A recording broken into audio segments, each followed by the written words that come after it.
Hello, everybody. Welcome to the morning show. So happy to have you with us this morning. We're coming to you on Channel 9.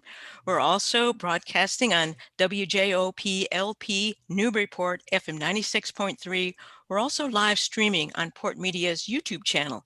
And if you prefer to watch that way, it's easy to find. Just go to www.ncmhub.org and click on the YouTube icon.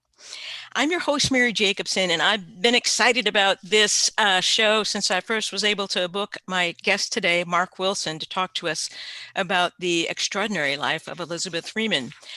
Before I introduce you to Mark, I just want to say a little bit about how I first heard of Elizabeth, also known as Mum Bett Freeman. I was reading an article in the Trustees magazine, Special Places, a couple of months ago, and came across an article highlighting historical women associated with their properties. And I was just astonished by her amazing story of having been born as a slave, but then in later life successfully suing for and winning her freedom in 1781 in the courts in Massachusetts. I was equally astonished that I'd never heard of her before. Although she's well known in Berkshire County in Western Mass, as far as I can tell, she's not nearly as well known outside Berkshire County. So I wanted to do my part to fix that and invited Mark on the show. I think, as is too often true, for the historic and impactful contributions of women, people of color, and Native Americans, sometimes we don't know as much as we should about their contributions. But in my view, today we stand on the shoulders of people like Elizabeth Freeman, people who've made our laws and our civil rights expand and improve to match the rhetoric of our stated ideals of equality before the law and a government of the people, for the people, and by the people that actually includes all the people. So I'm delighted to welcome my guest, Mark Wilson, today. He's Associate Curator with the Trustees of Reservations, and he's based in Western Massachusetts, where he oversees the collections of 6 properties dating from the 1730s to the 1960s. He's been with the trustees for over 20 years, working with an organization that we all know and love because it celebrates places of scenic, historic, and ecological value across the state of Massachusetts. So Mark, first of all, welcome and thank you so much for taking time to visit the morning show. Oh, it's my pleasure. Thanks, Mary. Oh, my pleasure indeed, Mark. So I wanted to start off, first of all, Mark, by asking you, how common was slavery in Massachusetts in the time prior to the Revolutionary War? And what kinds of work did people who'd been enslaved do? So, slavery was an institution beginning in the 1640s, 1641. It becomes active in Massachusetts through the 1780s. And it's not comparable to what we might think of as the large plantation slavery system that took place down south in the southern part of the United States in the middle to latter part of the 19th century.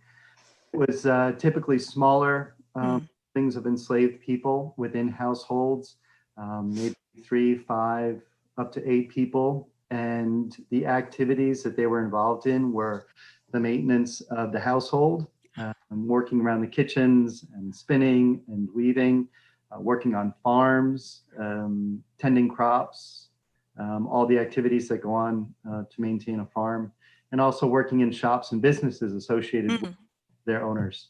Mm-hmm. Okay, so there were slaves here doing pretty much household tasks and maintenance tasks, unlike the Southern plantation system. Right. Yeah. So So to go give it ahead. some numbers, just to understand, by the time of the Revolutionary War, there were 5,000 enslaved people within the state of Massachusetts. Okay. So a fair number. I mean, any number of Yeah. enslaved people is significant, and 5,000 is the number that's generally understood to be at the time of the war. Yes, a substantial number given the generally smaller size of the general population in Massachusetts at that time. Correct. So, well, thanks for that context then, Mark. I wondered then if you could tell us about the circumstances of Bett's birth, because Bett was the name given to her when she was enslaved. What were the circumstances of her birth? And then how did she come to the Ashley House in Sheffield, Massachusetts, which is now one of the trustees' properties that you take care of? Correct. So Bett was born in Claverack, New York, over on the Hudson River, in the early 1740s. The exact date of her birth is not known, sometime around 1742, 1743, but she was born into slavery. She was only knew a life of slavery from the time of her birth. She was born and part of the household of Peter Hageboom. He was a landowner in Claverack, and she was there for a time. And then she gets to the Ashley house across over into Massachusetts through Hannah, Peter's daughter. Hannah had married John Ashley in 1735. So you have a family of Dutch descent from over in New York State marrying into a family of English descent from Westfield, Massachusetts, who are establishing a household in far western Massachusetts, in Sheffield. So probably as a gift, or we're not really sure, it may have been the time of Peter's death, Bett comes to the Ashley house. Mm-hmm. Okay. So that's how she makes the way across the border and into Massachusetts. Mm-hmm. And what do we know about her period of enslavement within the Ashley household? It was typical of sort of the domestic life of a Western Massachusetts household at the time. She was there helping to run the kitchen, serving people, guests to the house, spinning, weaving. Bett was also known as a very good nurse and midwife, and her skills were shared throughout the community. She attended births and attended sick people throughout the Sheffield community while she was enslaved within the Ashley household. Mm-hmm. The house, just to context, it's not a huge house. It's 4 bedrooms. It was sitting on about 3,000 acres of land. Okay. So a large land holding. Yeah. Yes. Okay. But it sounds as though she had some serious skills and Yes. that she provided not just to the Ashley household, but that she would have been known within the community as well. Correct. Yeah. And at that time in Sheffield, there were 12 enslaved households. So the Ashleys were part of this group of smaller holdings of enslaved people who were helping to run the households. And there's not a lot written by Bett. She didn't know how to read or write. And there was not a lot of contemporary stories about her. But the one thing we do know is that she was active within the community as this sort of caregiver and health. Yeah. Well, the 1770s were obviously a decade of protests and radical change in Massachusetts and throughout the colonies. I wanted to find out, because it's a part of her story, what kinds of revolutionary philosophies and political ideas were being discussed and explored at the time, and what role did John Ashley and his household play in those discussions and in the drafting of various resolves and documents that expounded upon Americans' discontent on their rationale for dissent from the British rule. Sure. So it's a time of great upheaval, not so much like around Boston, where you have the Sons of Liberty and outright protests taking place in the streets and along the harbor front in Boston. But the reach of the Sons of Liberty was strong throughout the colonies, and they were contacting families and individuals like John Ashley, who was a lawyer, a judge. He was a selectman in the town. He was also a large landowner and fairly wealthy. And they're being asked to join in this movement of looking at what's happening. We are part of the holdings of the King of England. We have individual rights. And we're here in this country, far away from England. We're setting up our own lives. So people are revolting against taxation and the lack of representation that's taking place in England. And for Ashley, because of his political affiliation, his work as a judge, he was selected to write a document that became known as the Sheffield Declaration or the Sheffield Resolves in 1773. And it is similar to other documents that are being written around the colony at the time. The Sons of Liberty, as I said, they're contacting people and they're trying to get individuals to join the movement. But one of the key components of that document is statements that all people are born free and equal. And in many ways, it's a precursor to the Declaration of Independence that's written 3 years later. And that took place in the Ashley House, in the second floor of the Ashley House. Colonel Ashley met with some other local gentlemen, including a man named Theodore Sedgwick, who was a young lawyer, 25 years old at the time, who helped to write the resolves. They were published in the Massachusetts Spy in Worcester, so we know the document existed, and it was spread around the colonies. But Bett was there, and she was observing those individuals as they're meeting around the table, and they're sharing their ideas, and they're putting their ideas to paper, bringing them drinks and food. And for Bett, she is extremely intelligent, and she's hearing the words that are being spoken, and they're affecting her in ways that would have a profound effect on her life in just a few years. This is a part of the story that I just love, that here you have this household where she's actually working as an enslaved person, serving these men who are talking about freedom and rights, out of their discontent with feeling constrained, that their rights aren't being acknowledged by the British. And she's listening and paying attention Quietly, and decides, it should be me too. I just love this part of the story. But I wanted to ask you then, Mark, in reference to that, because she was thinking and she was applying it to herself. What do we know about Bett's personality or character? Obviously, she was a very intelligent, very skilled person, but what can help us understand the courage and the vision of equality that she was able to recognize when she heard these ideas being propounded, that she instinctively knew that by rights, it should include her? So unfortunately, as I mentioned, there's not a lot written. She didn't write, but people spoke of her, and they spoke about her extreme intelligence, her true character. She was honest and trustworthy, and she's someone who remained with her work and focused on what needed to be done.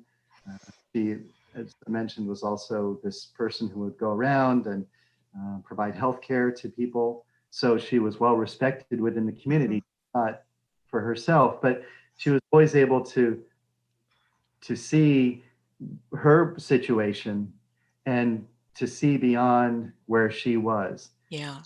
And I think even though she had no direct root out in the 1760s and 1770s, when she's a young person in the Ashley household, she sees a life greater and better for her.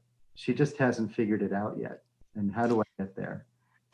That is such a, when you can't help but pause on the moment when she has the realization, this could be me, this should be me, and there's a different kind of life opening up. The possibility of it emboldens her then to go to court. And, and good for her. and the lawyer that she approached to represent her was Theodore Sedgwick, and you just mentioned him, a young lawyer at the time. But what can you tell us about Theodore Sedgwick that would have made him sympathetic to taking on Bett's case?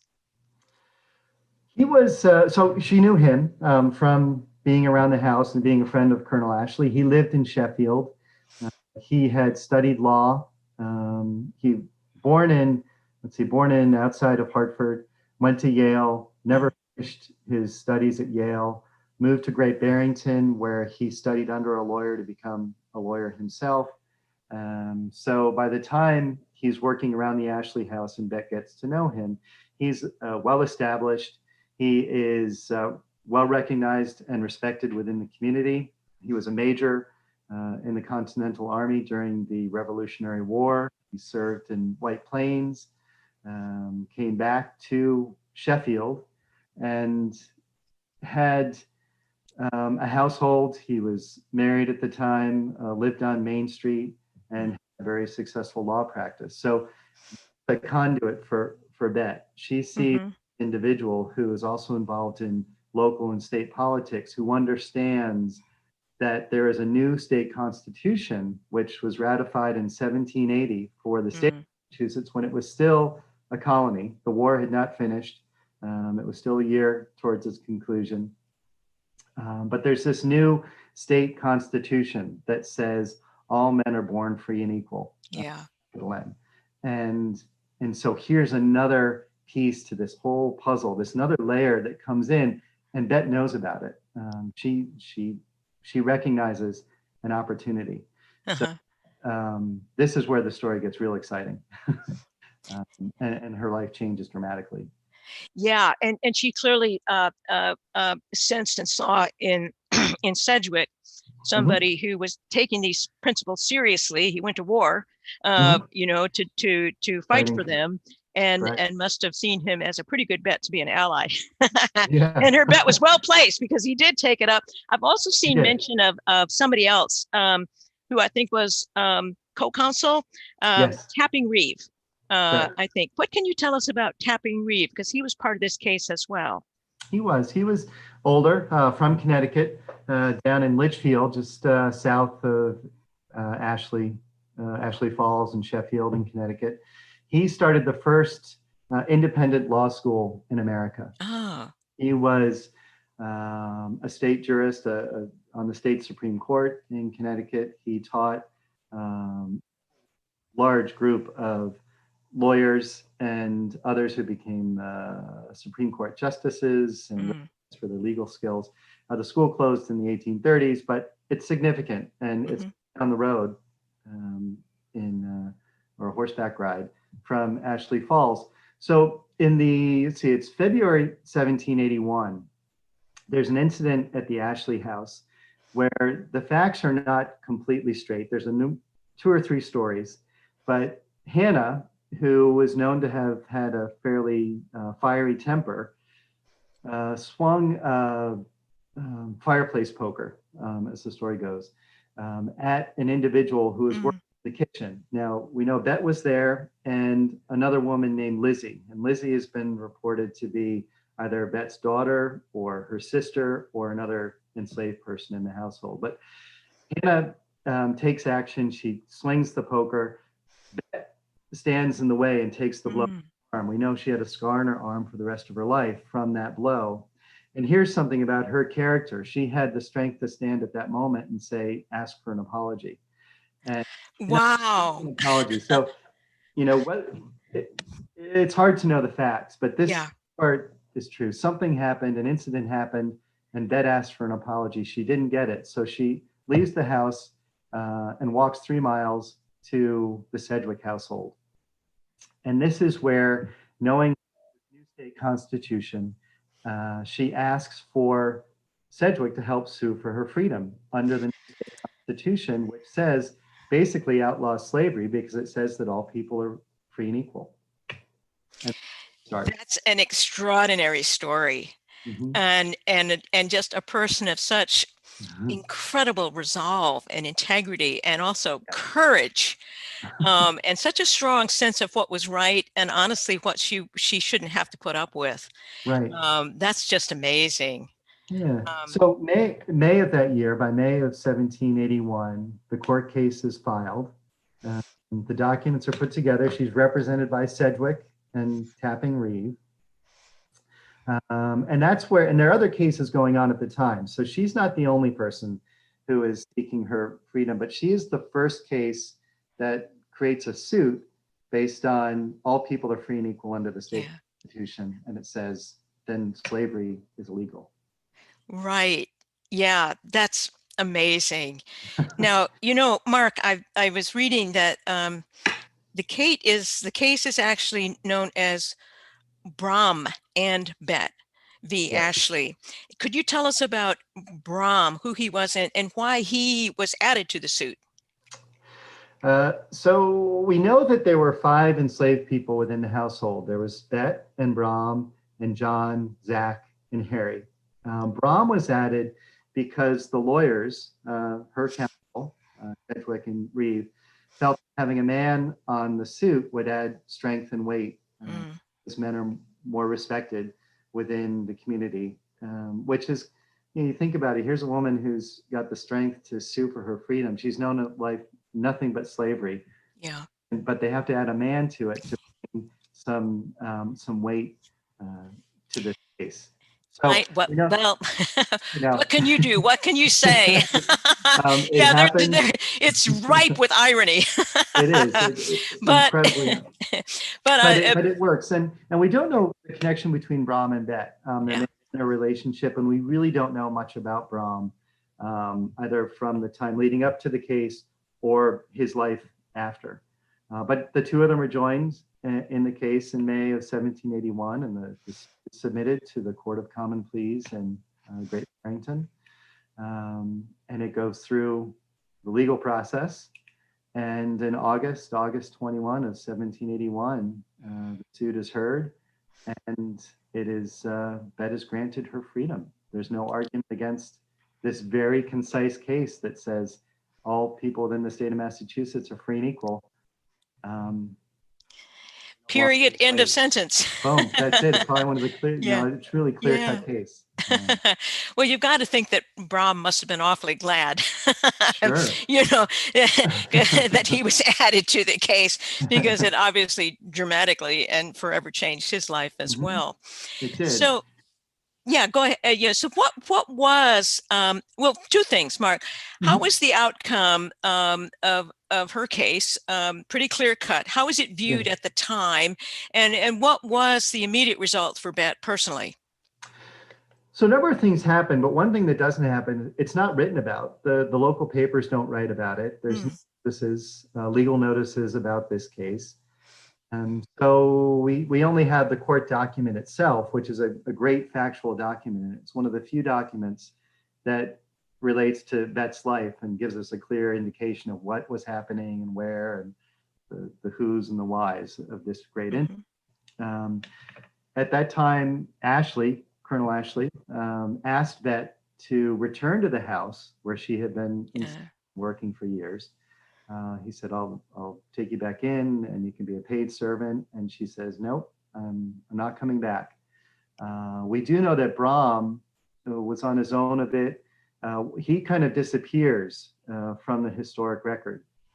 John, Zach, Harry, the other people who we knew were enslaved in the house, were given their freedom, but they were hired on as paid staff. And that's something that at the time we're near the Connecticut state border where slavery is still very much enforced.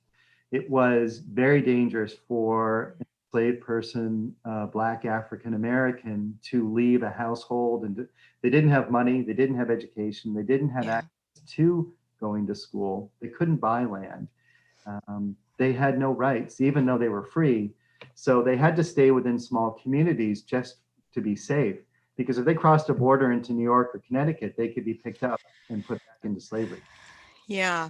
So, which is it's frightening to think about. And, in our lives, in my life, I cannot imagine being in that situation where, because of who I am and the color of my skin, I could be enslaved. And boom, it happens. Yeah, I'm with you, Mark. I can't imagine it either. But it underscores that, being free doesn't mean that you have the resources to generate opportunities for yourself. So it was interesting, and I think courageous of her and understandable to turn down Ashley's invitation, because why would she want to go back to a place where she had been enslaved and where she had been brutally mistreated, as with the story of the hot poker. But tell us about her relationship that developed then after her. First of all, that's when she chose her name, right? Yes. So she goes from being Bett, known as Bett, to Elizabeth Freeman. And that's the name that she chose for herself. And it's expression of this newfound joy and freedom that she had. She had been fighting for, either quietly or trying to figure out, what's my path away from enslavement? And here it is. And after that would have been, she would have been close to 40 years old at the time. Wow. She chooses a new name. And it's a perfect name. Yeah. It kind of gives you when I first heard that was the name she chose for herself, it just kind of gave me chills. Wow. It's so perfect. Well, tell us about her relationship with the Sedgwicks then after she's emancipated. So here's the great thing for Bett. She makes the choice not to go back. She's made the offer by the Ashleys, and she says, nope, I'm not going back. but she does have the opportunity to go live with the Sedgwick family. Mhm. And Theodore Sedgwick, married to Pamela. They were his second wife, second marriage. They had 4 children during their life together. And so Bett is invited into the household. She becomes a paid staff member, a paid servant, but she really becomes a lot more for the Sedgwicks. And this is where for other people like Bett who were enslaved and didn't have the opportunity to go somewhere new and to start a life anew, she had this opportunity with the Sedgwicks, who respected her and grew to love her. She became part of the family. Mhm. So she goes to live with them in Sheffield, just down the road. And then in 1785, the family moves to Stockbridge, Massachusetts, a couple towns north. And she moves with them, remains with them. She becomes the caregiver to the children as they're born. She takes care of Pamela during some bouts of illness that she has, and remains connected to the Sedgwicks Mhm. for the rest of her life. Yeah. Yeah, it was And a good turn of fortune that the Sedgwicks, that she connected with them. I mean, they Mhm. benefited clearly from having somebody like Elizabeth Freeman Yeah, to be a caretaker and right. to help raising the children as well, I understand. Mhm. But as you point out, not Mhm. everyone who would have been lucky enough to be emancipated would have had the good fortune to have a supportive family environment No. like the Sedgwicks. So, like at some point, I was reading that I mean the Sedgwick children grew, and the Yes. need for Elizabeth Freeman's services was less. What did she do after she left the Sedgwick household? So here's where the story gets even better for Elizabeth. Enslaved people coming out of enslavement in the 1780s, slavery is never legally abolished in Massachusetts, but it does end. It's kind of described as eroding. Uh, Mm, no place for it. Bett's case and others, the case of Quoth Walker and other individuals who are suing for freedom and suing for reimbursement for brutality and for their own freedom, they're becoming part of the communities that they're in. But because she had no money like others, she had no education. Being with the Sedgwicks was a great benefit to her because they cared for her as she was caring for them. Later in life, she is able to save enough money to buy land. And she mm, 19 acres of land. She builds a farm on the outskirts of Stockbridge on the south side on Cherry Hill. She has a house. She has a daughter. She has grandchildren and great grandchildren. And this is where another document comes into play. There's the legal documents that describe her court case and talk about that. Then there's also her will. And mm, mm. she had at least one child and grandchildren, and they received her estate, and her estate is described in that will. So we know from that document that she became a landowner, which for a person who was born enslaved and had very little opportunity, she is the second wealthiest African American in Berkshire County at the time of her death. It just, It's extraordinary, just extraordinary. yeah. And it would, and if I understand, it would have been highly unusual for Mhm. a woman at her time, much less a Any former woman. enslaved person, any Mhm. woman, Yeah. to have had property and or a will. Mhm. So just another extraordinary outcome in her unlikely but inspiring life story. Yeah. So Mark, tell us how long she lived, what we know about how she died, and where she's buried. So she died in December of 1829. She was believed to be in her 80s, probably 85 years old. She's buried in the Stockbridge Cemetery. She's buried in what is known as the Sedgwick Pie, which is Mm, the Sedgwick family plot. And it's in its own a remarkable piece of cemetery architecture because the Theodore and Pamela are buried in the center, and all the next generations of family members are buried in circles around Theodore and Pamela facing inward. And Bett is buried in the first ring facing Theodore and Pamela. So it shows this person was so loved and so respected by the Sedgwicks that they had her buried in their family plot. And she's buried right next door, next to Catherine, who died years later, but she's one of the 4 children. And she wrote a biography, a short manuscript on the life of Mum Bett. And that's another piece, a third document written by a member of the family, the Sedgwick family, who Bett helped to raise. And it's called Mum Bett, or Slavery in New England. And that document is in the Massachusetts Historical Society. Describes much of Bett's life. It's secondhand, but it's a great document that tells us the story of Bett. I've seen pictures of the Sedgwick pie, as you call it, and it's very unusual looking, with as you described it, the gravestones in the center, and then these concentric circles going outward, several layers, because there, I guess, were a lot of Sedgwicks, and still are. I think the actress Kira Sedgwick is related to the Massachusetts Sedgwicks, if I got my history correct. But I read, and maybe you'll know this, but I was reading something that said that the reason they chose that unusual arrangement was it had something to do with belief that there might be a second coming when they would rise from the grave sites and they would all be facing one another. The resurrection. So they wouldn't get lost, I guess. It'd be easy to find. In the crush of souls, I guess, it'd be easy to find your family. So I don't know if that's true or not, but I came across it in one of the things I was reading as prep. And so it's just another kind of extraordinary footnote, I guess, to the story.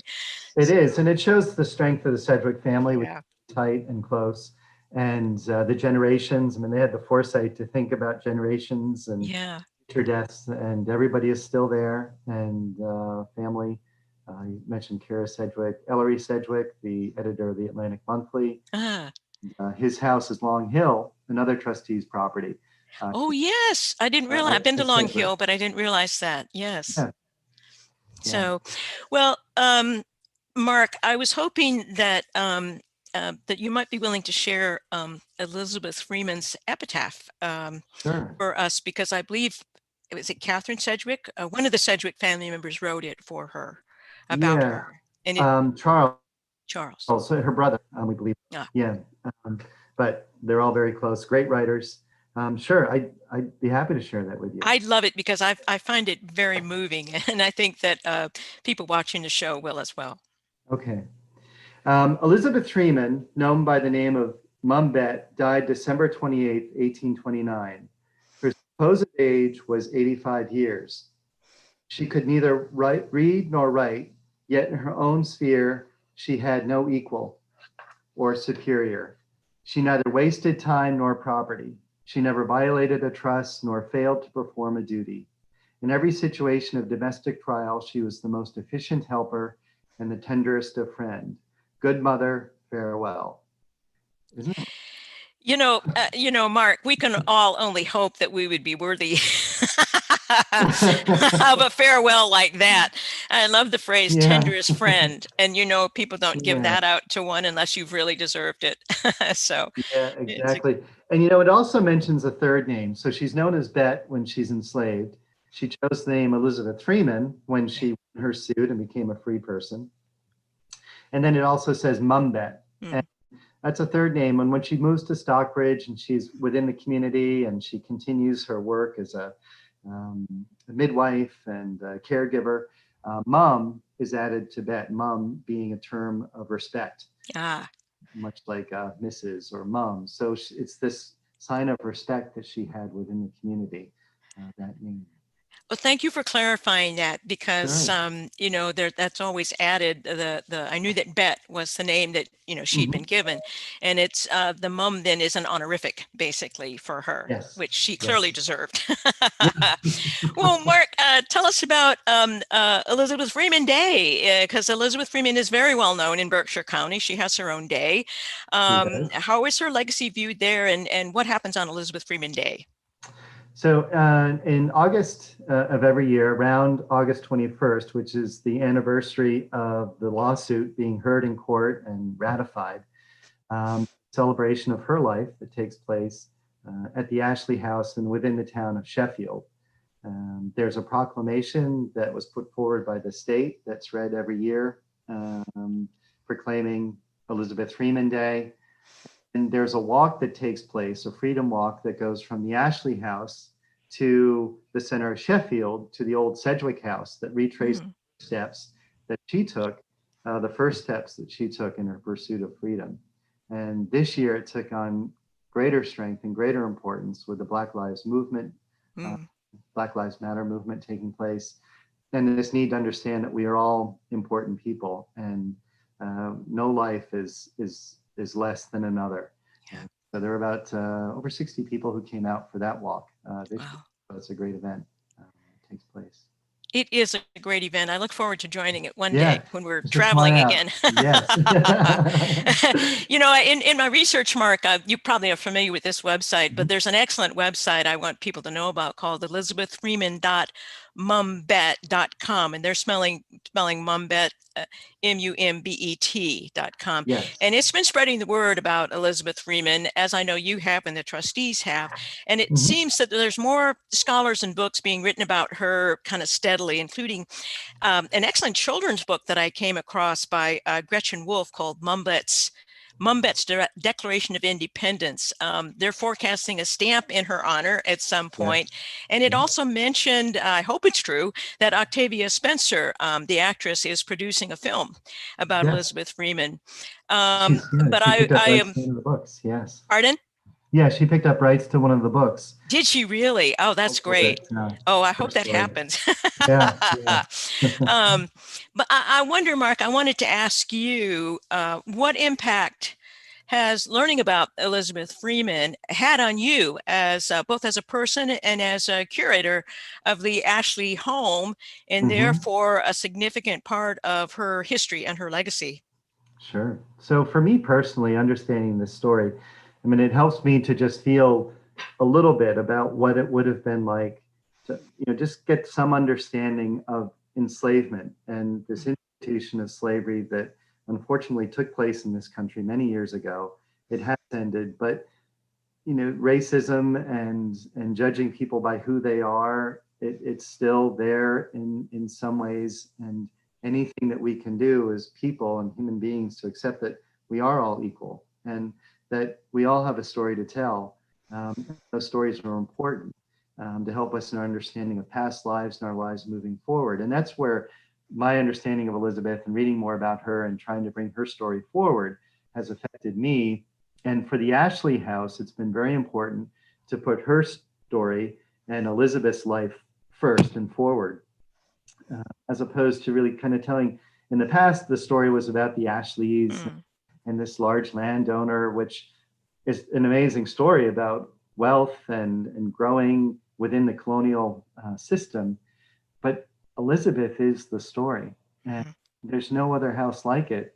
And we have more people coming in to hear her story, which is great. And we want that. And we want that to be told to children and to every generation moving forward, because it can't be repeated. And we learn from our history that things work and a lot of things didn't. And we don't want to those things. Right. Well put, Mark. Thank you for that. Sure. Do you have a favorite quotation regarding her? I know it wouldn't have been from her directly, or a detail about her that you're particularly fond of? There is one, and it really speaks to her, and these are words that she spoke, and some of the few words that have come down to us from Elizabeth. But she said, anytime I was a slave, if 1 minute's freedom had been offered to me, and I had been told I must die at the end of that minute, I would have taken it. Just to stand 1 minute on God's earth, a free woman, I would. And that shows what kind of strength she had. To see if I could get that 1 minute and I could be free, I would take it. That is such I came across that in my reading too, and it's so powerful. To me, it just, the yearning for freedom, the importance of it to any human being on this planet. It just, to me, there's something fundamentally American in the best sense about that yearning for freedom, because that's how our Yes. nation was born. We didn't necessarily include everybody in the freedom, but that's Right. where Elizabeth Freeman helped us along by Mhm. expanding who was included in that definition. To me, she's the epitome of the best kind of patriotism, and she certainly Mhm. deserves a stamp and more. And a statue. I mean, there are some statues of her down in Washington D.C., but she deserves a statue in the middle of so people can see her. And Yeah. yeah, And she deserves to have her to be remembered and to yes, have her example taught and cherished and spread. Uh, we can't afford to forget that freedom is precious. We can't take it for granted, but we also have to stay faithful, even in hard and challenging times, that America and Americans are capable of doing the right thing. And to me, right, that's the essence of her story too, that yes. she took it to court with the hope and the belief, with a good lawyer or two on your side, you can prevail, Right. and she did. So that's also especially inspiring of her story. So thank you That's for the true. work that you do to keep Yeah. her story alive, and to spread the example of her courage and her vision, Mark. So I was hoping, before I let you go, that you might say a little bit about the African American Heritage Trail Yeah. in Western Mass, because I haven't been to Western Mass recently, but I love Western Mass. But I have to admit that I wasn't aware of it. And so Mhm. tell us a little bit about the African American Heritage Trail. So when we can all travel easily When again, you come we'll out, go there. yes. So it started about 10 years ago. It was completed, and it runs through Western Massachusetts. The Ashley House, which is in the southern part of Berkshire County, is the trailhead for this trail that takes you through the story of Elizabeth Freeman. It takes you up through individuals who fought during the Civil War, African Americans who um, became free at the time of the Civil War, moved north, different households throughout Berkshire County related to the abolitionist movement. And the trail, so when you get to the Ashley House, we have a building with panels that talk about the trail and the history of Elizabeth. So even if you come to the house and it's not open for some reason, you can read about the story of Elizabeth and other individuals within Berkshire County, African Americans who fought for their freedom and fought for rights of others. And that was working with the National Park Service. Mm. It's a great standalone piece. It was worked on by students from the public history program at University of Massachusetts. It's extremely well done. It is timeless, and it gives people the opportunity to absorb the story at Elizabeth's, well, I don't want to call it her home, but it's where she lived for many years. Right. Yeah. Her launching pad. Yes. There you go. Mark, thank you so much for coming on the morning Yeah, show, and for my sharing pleasure. your knowledge of the fascinating and inspiring story of Elizabeth Freeman. And Great. I really appreciate it. And Great. we'll keep Nice spreading talking the with you. word. Thank you so Please much, do. Mark. Thanks. And thank you, everybody, for watching this morning. That's it for today's show. I hope you'll join us next Thursday on the morning show, when my guest will be Deborah Curtin. She's founder and president of the New England Primate Conservancy, and Laura Barr, a curriculum designer for the Conservancy. They're going to be talking about their efforts to preserve and protect primate habitat and to reduce the use of primates in medical research. They're going to talk about the importance of educating the next generation to spread, and I'm quoting Deborah Curtin here, messages of hope and to empower youth and adults alike to create a better world for animals and ultimately humankind as well.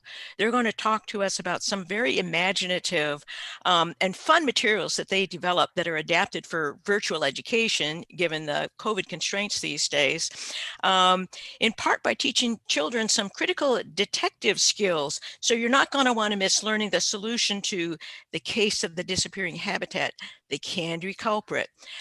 If you missed any part of today's show, everybody, it'll be available for viewing on Port Media's YouTube channel playlist for the morning show at www.ncmhub.org. Just click on the YouTube icon. Each show will also air on WJOP FM 96.3 tomorrow, Friday at 8 a.m., and then again next Tuesday at 4 p.m. and Wednesday at 3 p.m. And it'll also be available as a podcast on the SoundCloud. Again, just click on the cloud icon at NCM museumhub.org, and then scroll down. That's it for today, everybody. See you back and again on the airwaves next Thursday at 9 on Channel 9. Thanks, everybody. Bye, Mark. Thanks, Mary. Bye-bye.